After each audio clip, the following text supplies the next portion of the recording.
मैं बिलाल जी आपके पास आऊंगा। 13% मुस्लिम जो बताया जाता है कि तेलंगाना में 13% मुस्लिम है, और वहां की जो ज्वाइंट एक्शन कमेटी है, जो संगठन है, उसने कांग्रेस को समर्थन देने का ऐलान किया है।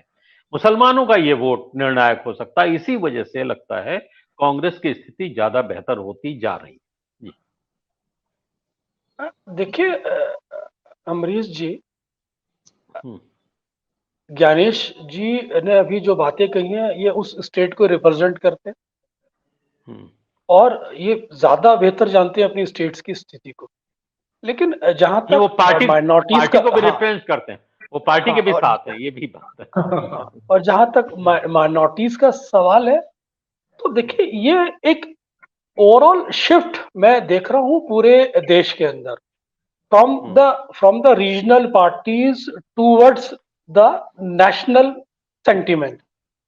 हम्म आप इसको लार्जर लेवल पर अगर आप ट्रेस करें, मुसलमानों का रुख जो है स्टेट्स में जो हम्म कांग्रेस की तरफ डेवलप हुआ, खासतौर से सदर्न स्टेट्स में, तो हम्म उसके पीछे आप एक बहुत बड़ा मुद्दा ये देखेंगे कि जिस तरह से दक्षिणपंथी पार्टी है, कहिए जो राइट विंग फोर्सेस हैं, उनका उनका जो हम्म माइनॉरिटीज के आइकॉन्स हैं जैसे टीपू सुल्तान, उनका एक हम्म एक उन्होंने नीतिगत विरोध किया वहां दक्षिण में, और जहां वो एक हम्म उनके बहुत बड़े आइकॉन के रूप में जाने जाते हैं।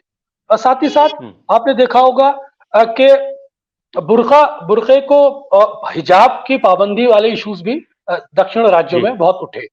तो ये वो बुनियादी मुद्दे थे जहां से माइनॉरिटीज के अंदर एक एक जो भारतीय जनता पार्टी की जो धार्मिक और समुदाय विरोधी नीति थी, उसके हम्म खिलाफ जो क्षेत्रीय दलों की निष्क्रियता थी, और साथ ही साथ कांग्रेस के महत्वपूर्ण नेता राहुल गांधी का पिछले 10 सालों से जो निरंतर संघर्ष है इन सांप्रदायिक हम्म, शक्तियों से लड़ने का, इस जी कॉन्टेक्स्ट में जो मुसलमानों का एक माइंडसेट ओवरऑल पूरे कंट्री में बदलता हुआ नजर आ रहा है मेरे।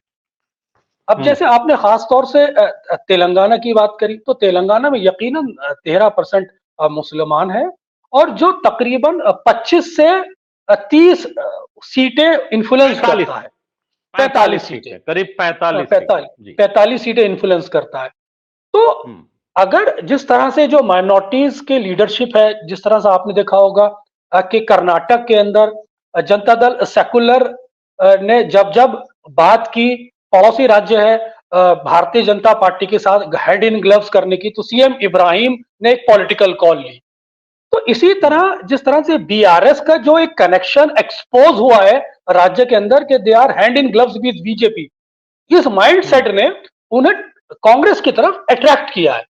और ये सेंटिमेंट काफी टाइम से मैं देख रहा हूं, इसको आप हम्म सभी राज्यों में ट्रेस करने की कोशिश कर सकते हैं। जहां तक रहा असदुद्दीन ओवैसी साहब का सवाल, तो असदुद्दीन ओवैसी साहब अभी तक माइनॉरिटी पॉलिटिक्स का कोई कंट्री में पॉजिटिव रोड मैप नहीं दे पाए। जो वो अभी तक जो पॉलिटिक्स करते हैं वो इमोशनल सेंटिमेंट पे करते हैं, या कहिए एक हम्म रिएक्शनरी पॉलिटिक्स करते हैं। और वो reactionary politics Bharatiya Janata party की जो एक नीति है उसके अगेंस्ट वो एक नेचुरल फ्लो होता है उस रिएक्शनरी पॉलिटिक्स का। लेकिन जो सोशो इकोनॉमी एजुकेशन एजुकेशन से संबंधित एक माइनॉरिटी अपलिफ्टमेंट का जो एक पॉजिटिव रोड मैप देना चाहिए था, वो कहीं नहीं दे पाए। जी साथ ही साथ उनके साथ ये ड्रॉबैक भी है कि वो जहां भी जाते हैं अपनी टांग अड़ा देते हैं, चाहे वो बिहार है, चाहे उत्तर प्रदेश है, चाहे वो हम्म महाराष्ट्र है। लेकिन उनका एक परसेप्शन ये बना है कि वो वोट काटते हुए नजर आते हैं, और उसको पॉजिटिव पॉजिटिव कोई रिजल्ट या पॉजिटिव कम आउट नजर नहीं आता। तो ये सारे सिचुएशंस हैं जिसके अंदर से माइनॉरिटीज का जो रीजनल फोर्सेस के अंदर एक जो बिलीव हुआ था कांग्रेस से छोड़ के, जो एक घटना बड़ी घटी 6 दिसंबर 1992 के बाद के माइनॉरिटीज टोटल रीजनल फोर्सेस में शिफ्ट हुआ, वो जी मौजूदा परिस्थितियों में अब दोबारा एक मेन स्ट्रीम थिंकिंग की तरफ लौट रहा है, और उसको ये लगता है कि कांग्रेस एक ऐसी राष्ट्रीय स्तर की पार्टी है जो उनकी ग्रीवियांसेस को, उनकी जो सिचुएशन है, उनके सामाजिक आर्थिक जो मुद्दे हैं, उसको वो एड्रेस कर सकती है। और खासतौर तो उसमें राहुल गांधी की जो एक संघर्ष की भूमिका है, वो एक बहुत बड़ा फैक्टर है जिसने ओवरऑल कंट्री की माइनॉरिटीज को एक पॉजिटिव एक डायरेक्शन में कन्वर्ट किया है कांग्रेस की तरफ। तो